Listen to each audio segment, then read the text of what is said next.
yards? How do you mean? In square yards. Oh, Don't- I see. Square yards.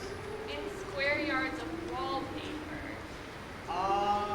Wallpaper. Thank you, Emily. My, isn't moonlight terrible?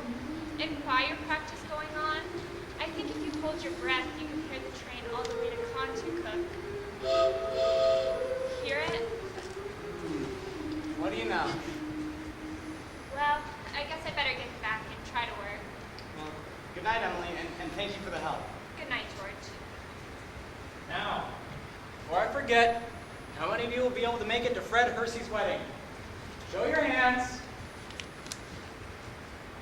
That's fine, that'll be right nice. We'll play the same songs that we played at Jane Trowbridge's last month. Now, you'll sing, Art Thou Weary? Art Thou Languid? It's a question, ladies and gentlemen. Let's make it talk. Art thou weary? Art thou languid? Art thou sore distressed? Come to me, saith one, and coming thee at rest.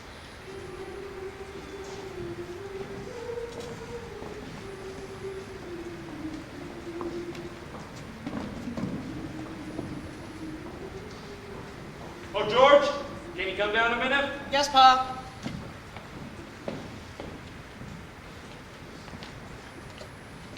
Make yourself comfortable. I'll leave you a minute. George, how old are you?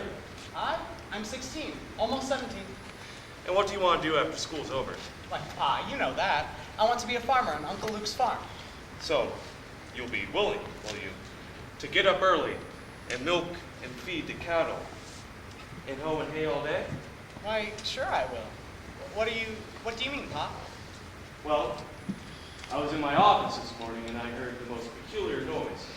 And what do you suppose it was? It was your mother chopping wood. There you see your mother, cooking meals all day long, washing and ironing. And yet, she has to go out in the backyard and chop her own wood. I suppose she just got tired of asking you and decided it would be easier to do it herself. And yet, you still eat her meals and wear the clothes that she keeps nice of you. And you run off and play baseball. Like she's some hired girl that we keep around, but that we don't like her. Oh, George, I knew all I had to do was bring your attention to it. Here's a handkerchief, son. George, I've decided to raise your spending money 25 cents a week. Not for chopping wood for your mother, but because you're getting older, and I suppose there are things that you must find to do with it. Thanks, Pa. Now, let's see. Tomorrow's your payday, and you can count on it. I suppose Rebecca will feel she ought to have some more as well. I wonder what could have happened to your mother. Choir practice was never as late as this before. It's only 8:30, Pa. I don't even know why she's in that old choir. She has more voice than an old crow. Traipsing around at this hour of night. Speaking of which, I think it's time you retire. Yes, Pa. Good night, Martha. Good night, Mr. Foster. I'll have to tell Mr. Webb. I know he'll want to put it in the paper. Good night, Irma. My, it's late.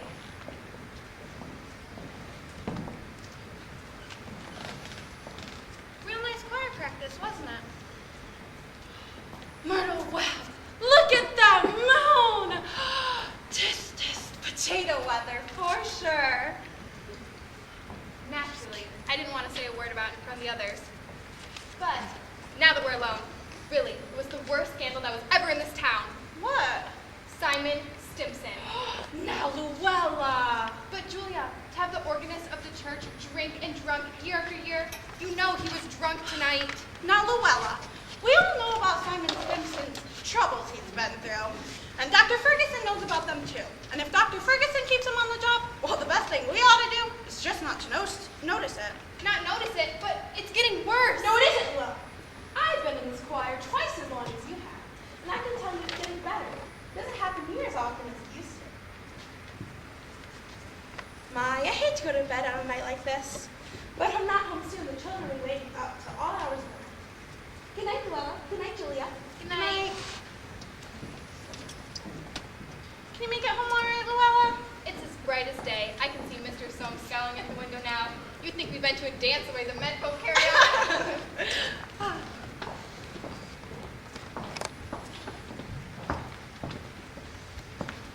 Well, we had a real good time. You're late enough. Tain't any later than usual. And you stopped me at the corner to gossip with a lot of hens. No, Frank, don't be grouchy. Come out and smell the heliotrope in the moonlight.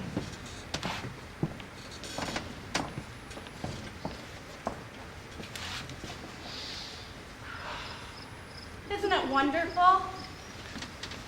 So what'd you do all the time I was away? Oh, I read, as usual.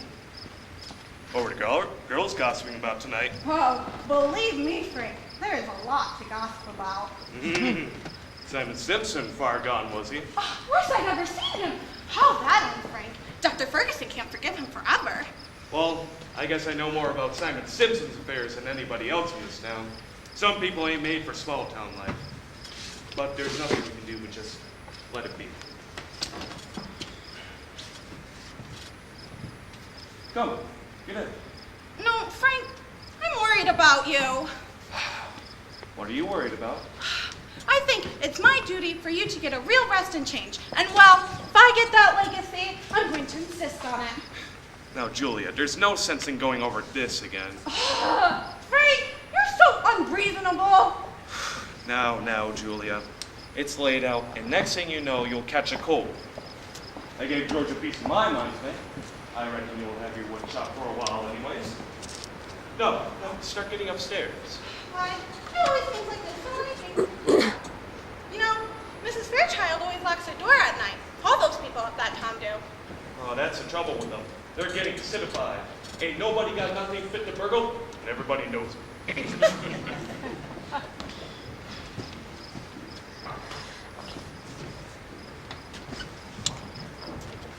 Get out of here, Rebecca. There's only room for one at this window. You're always spoiling everything. Well, let me look just a minute. Use your own window. I tried, but there's no moon there.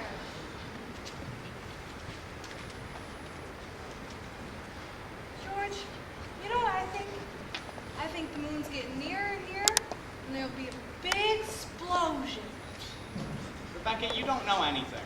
If the moon were getting nearer, then the fellows who sit up all at night with the telescopes would know about it, and they'd tell about it, and it'd be in all the newspapers. George, is the moon China, South America, Canada, and half the whole world? Probably is. 9:30. Most of the lights are out. No, there's Constable Warren coming down Main Street. And here's Editor Webb after putting his newspaper to bed.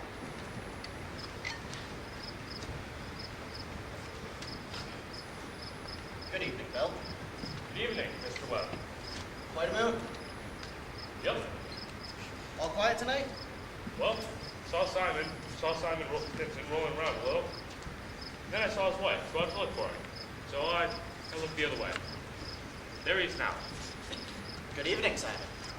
Town seems to have settled down pretty well for the night. Don't you think we should do the same? Good evening, Simon. Yes, the town has settled down for the night pretty well. Can I walk along the ways with you?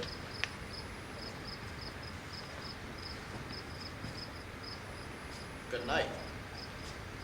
I don't know how that's going to end, Mr. Webb. Yes, well, he's seen quite a peck of trouble from one thing to another. Say, Bill, if you see my boy smoking any cigarettes, give him a word, will you?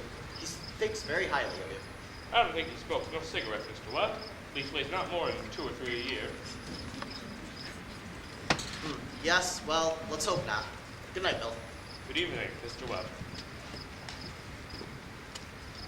Who's that over there? Is that you, Myrtle? No, it's me, Papa. Ellen, why aren't you in bed? I don't know. I just can't sleep.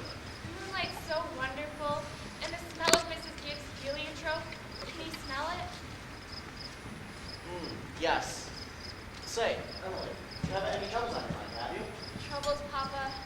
No. Well, you enjoy yourself, but don't let your mother catch you. Good night, Emily. Good night, Papa. I never told you about that letter Jane Crowfoot got for her minister when she was sick. He wrote her a letter, and on the envelope the address went like this. Jane Crowfoot, the Crowfoot Farm, Rover's Corners, Sutton County, New Hampshire, United States of America. What's so funny about that? Just wait, I'm not finished. United States of America, continent of North America, Western Hemisphere, the Earth, the solar system, the universe, the mind of God. That's what it said on the envelope. Oh, what do you know? And the postman brought it just the same. Well, what do you know?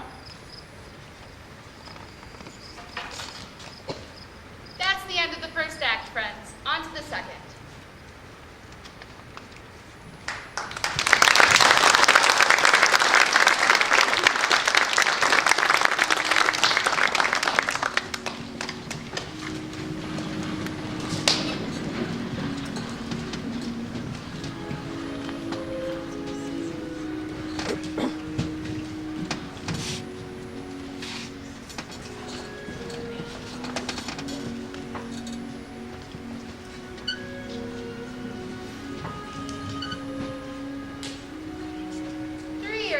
By. Yes, the sun's come up over 1,000 times.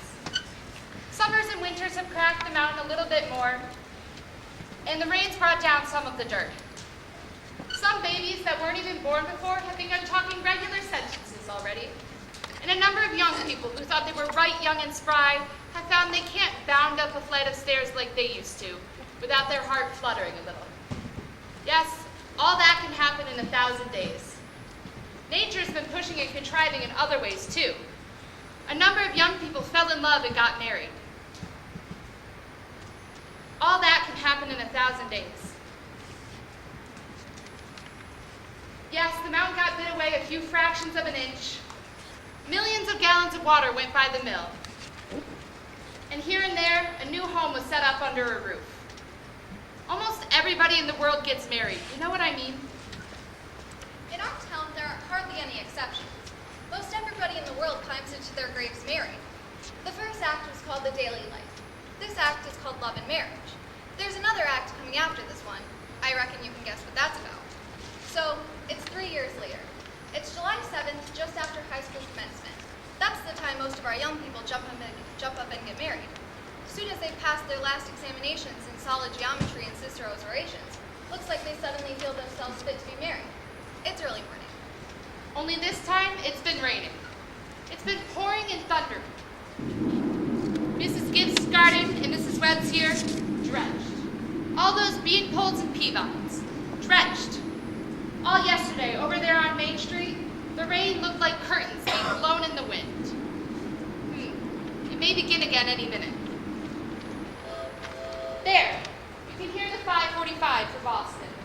And here comes Mrs. Gibbs and Mrs. Webb downstairs to make breakfast, just as though it were any ordinary day. I don't have to point out to the women in my audience that those ladies they see before them, both of those ladies cooked, cleaned the house, one of them for 20 years, the other one for 40, and no summer vacation. They brought up 2 children apiece, and never a nervous breakdown. It's like what one of those Middle West poets said. You have to love life to have life. You have to have life to love life. It's what they call a vicious circle. Yeah. Here comes Howie Newsom delivering the milk. And there's Cy Crowell delivering the paper like his brother before him. Morning, Howard. Morning, Si. Anything in the papers I don't know? Nothing much except we're losing. Read about our baseball, best baseball player. George Gibbs. Reckon he is. He could really hit and run bases too. Yep, mighty fine ball player.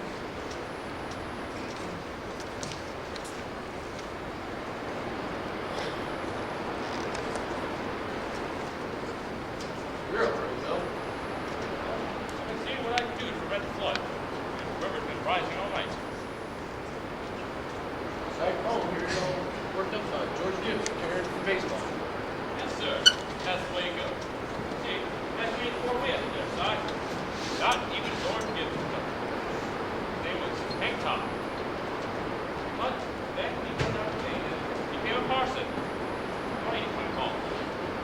Howie, how does the weather look to you? Oh, it'll clear up.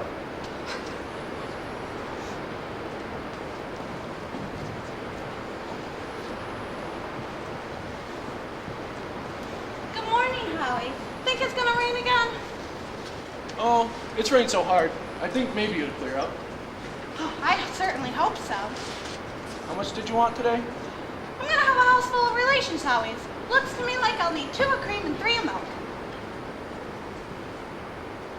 My wife says to tell you as to how we hope they'll both be very happy. We know they will. Thank you, Howie. You told your wife I hope to see her there, at the wedding. She'll be there. She'll be there if she can. Good morning, Mr. Newsom. I told you before. Hoping it's been another. Of course. Is it going to rain again, Mr. Newsom? I was just telling Mrs. Gibbs as to how it might clear up. My wife calls me to tell you that we hope they'll both be very happy. We know they will. We're counting on seeing you at the wedding. We'll be there. Couldn't miss that. Come on, Leslie.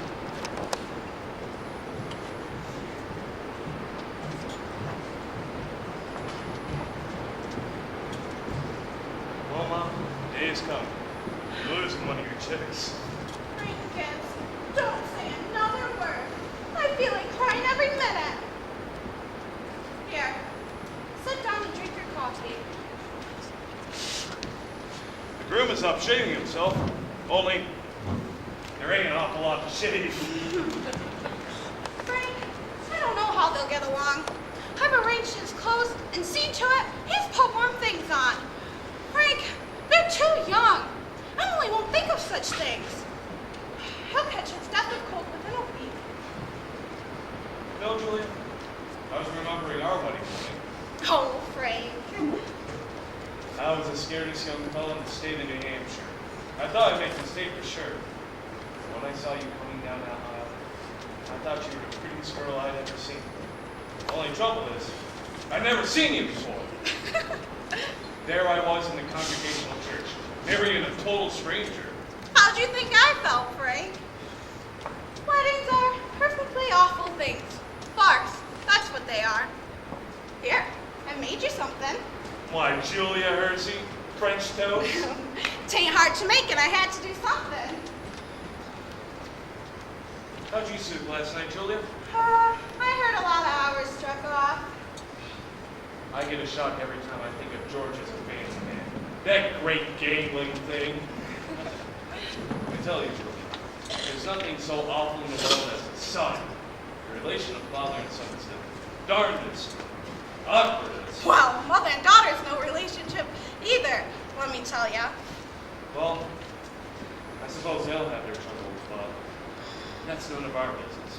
Everyone has a right to their own troubles. Yes, people are meant to go through life 2 by 2. Tain't natural to be lonesome. Julia, do you know why I was scared of the most when I married you? Oh, go along with you. I was afraid we wouldn't have material for conversation more than last us a few weeks. I was afraid we would run out and eat our meals in total silence. That's a fact.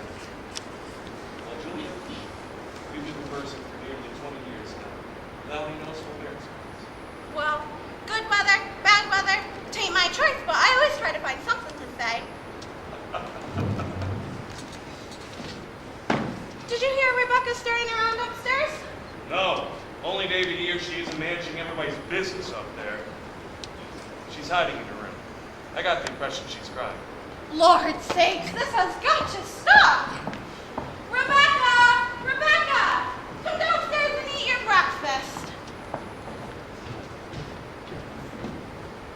Good morning, everybody. Only 5 more hours to live.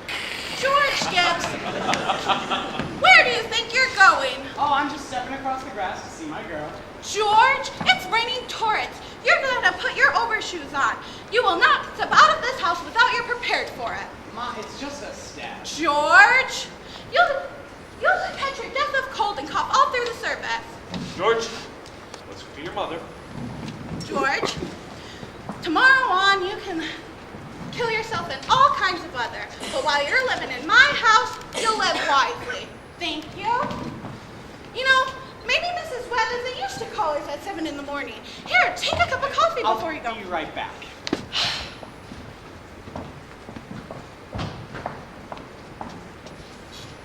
Good morning, Mother Webb. Goodness, George, you frightened me. Now, I'll let you in a minute out of levy. You can't stay. Why not? Because the groom can't see his bride until he sees her in church.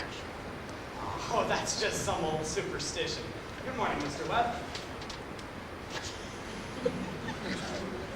Good morning, George. Mr. Webb, you don't believe in that old superstition, do you? There's a lot of common sense in some superstitions, George. Millions have followed it. You wouldn't be the first to fly in the face of custom. How's Emily? She hasn't waked up yet. Emily's asleep? Well, no wonder. We were up till all hours of the night sewing your packet. Here's what I'll do. You sit here, and you drink this cup of coffee, and I go upstairs and see she doesn't surprise me. There's some bacon too. We'll make it quick.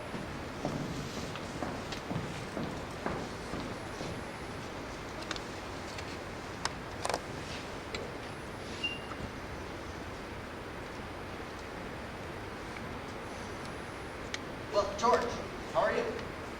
Fine, fine. Mr. Webb, what sense could there be in a superstition like that? Well, you see, George, on her wedding day, a girl has to be absolutely full of just thinking of clothes or one thing and another. Don't you think that's probably it? Yeah, I guess I never thought of that. Yes, a girl has to be mighty nervous on her wedding day. All lined up in a row like that. Yeah, women folk built up weddings, my boy. Man's pretty small at it. All the good women standing there, making sure they're shoulder to shoulder, and that the knot's tied in a mighty public fashion. But you believe in it, don't you, Mr. Webb? Oh yes, Don't you misunderstand me, my boy. Marriage is a wonderful thing. A wonderful thing. And don't forget that. Yes, sir.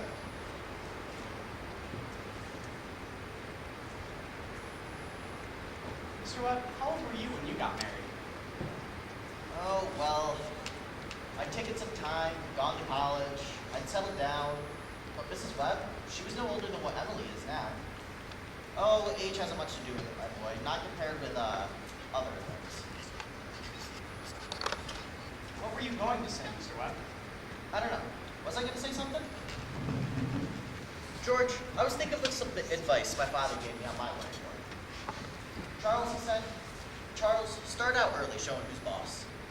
Give her an order, even if it don't make sense, just so she'll learn to listen. He also said that if anything were to irritate you about your wife or conversation or anything, just get up and you leave the house. That'll teach her, he said. He also said, never let your wife know how much money you have. Never. Mr. Webb, I don't think I can. So, I took the opposite of my father's advice, and I've been happy ever since. Let that be a lesson to you, George. Never ask advice on personal matters. Say, George, are you going to raise chickens on your farm?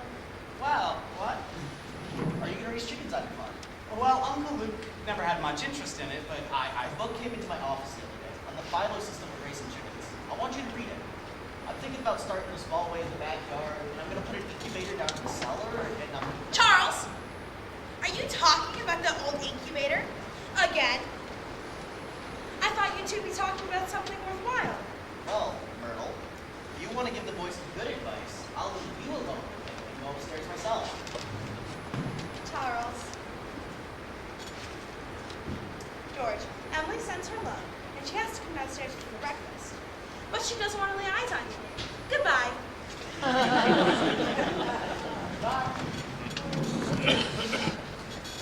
Myrtle, I guess you don't know about that older superstition. And what would that be? Says the caveman, a bridegroom should never see his father-in-law on the day of the wedding, or near it. Now don't forget that. Thank you very much, Mr. and Mrs. Webb. Now I must interrupt again here. You see, we want to know how all this began. This wedding, this plan to spend a lifetime together. I'm awfully interested in how big things like this begin. You know how it is. You're 21 or 22, you make some decisions, then wish. You're 70, you've been a lawyer for 50 years, and that white-haired lady sitting at your side has eaten over 50,000 meals. How do such things begin? George and Emily are going to show you now the conversation they had when they first knew that, as the saying goes, they were meant for one another. But before they do it, I want you to try and remember what it was like to have been very young, and particularly the days when you were first in love, when you were like a person sleepwalking, and you couldn't quite see the street you were in, and you couldn't quite hear everything that was said to you. You were just a little bit crazy. Will you try and remember that, please? Now, they'll be coming out of the high school at 3 o'clock. George has just been elected president of the junior class. And as it's June, that means he'll be president of the senior class all of next year. And Emily's just been elected secretary and treasurer. I don't have to tell you how important that is. Yep, there they are, coming down Main Street now. I can't, Lois. I've got to go home.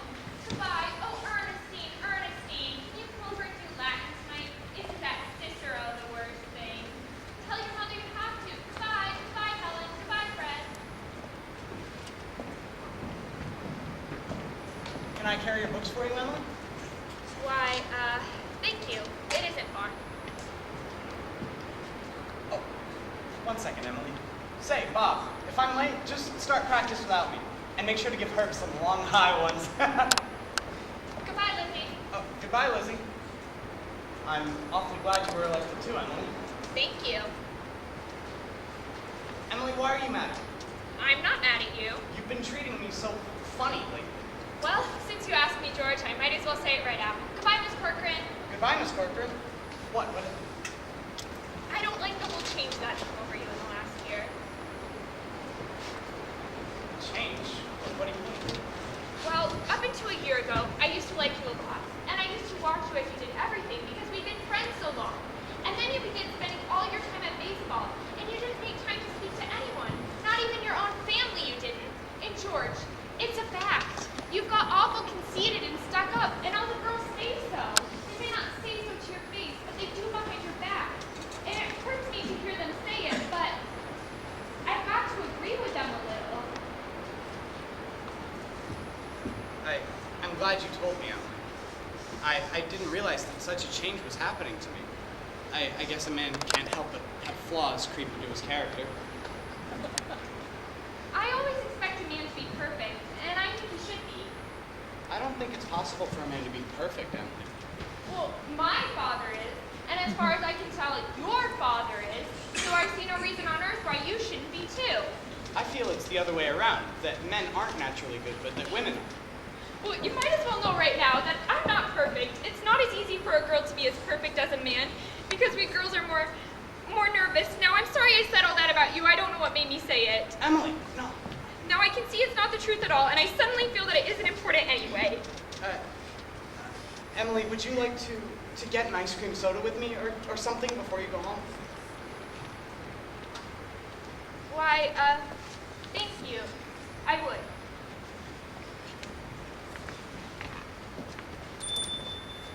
Hello, Stu. Good afternoon, Mrs. Slocum. Hello, Emily. Hello, George. Why, Emily Webb, what you been crying about? She just got an awful scare, Mr. Morgan. She was almost run over by one of those hardware store wagons. Everybody always says that Tom Huckins drives like a crazy man. Well, now, you take a drink of water, Emily. You look all shook up. I tell you, you gotta look both ways before you cross Main Street these days. It gets worse every year. What'll you have? I'll have a strawberry phosphate, thank you, Mr. Morgan. No, Emily, have an ice cream soda with me. 2 strawberry ice cream sodas, Mr. Morgan. 2 strawberry ice cream sodas. Yes, sir. Yes, sir. There are 125 horses in Grover's Corners this minute I'm talking to you. State inspector was in here yesterday. And they're bringing in all of these automobiles. The best thing to do is just to stay home. Why, I remember when a dog could go to sleep all day in the middle of Main Street and nothing come along to disturb it. There they are, enjoying. Yes, Mrs. Ellis, what can I do for you? They're so expensive. No. Don't you think about that. We're celebrating our election. And then, do you know what else I'm celebrating? No. I'm celebrating the fact that I have a friend who tells me all the things that ought to be told to me. Oh, George, please don't think of that. I don't know what made me say it. It's not true. You're... No, Emily, you stick to it. I'm glad you spoke to me like you did. But you'll see, I'm going to change so quick. You bet I'm going to change. And, Emily, I'd like to ask a favor.